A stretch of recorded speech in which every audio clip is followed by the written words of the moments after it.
আলাইকুম, সবাই ভালো আছেন? আজকে আপনাদেরকে আরেকটা ভাজি করা দেখাবো। এজন্য আমি চুলাতে কড়াই দিয়ে পরিমাণ মতো তেল দিয়ে দিয়েছি। এবার আমি এখানে রসুন আর শুকনা মরিচ দেব।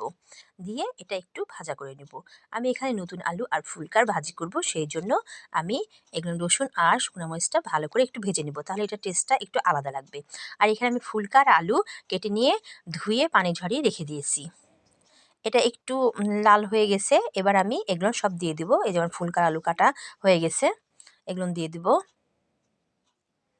এগুলো সবগুলো আমি কড়াইয়ে ঢেলে দেব।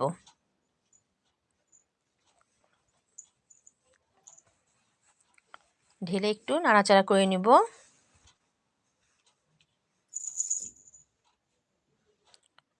তারপরে আমি এখানে পেঁয়াজ আর কাঁচামরিচ দিয়ে দেব।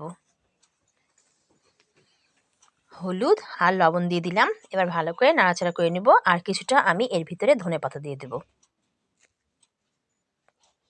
দিয়ে নাড়াচাড়া করে ঢেকে আমার ভাজি হয়ে যাবে। এই যে আমার সুন্দর একটা সবজি ভাজি হয়ে গেল। খেতে খুব সুন্দর, রুটির সাথে পরোটার সাথে। সবাই ভালো থাকবেন, সুস্থ থাকবেন। আল্লাহ হাফেজ।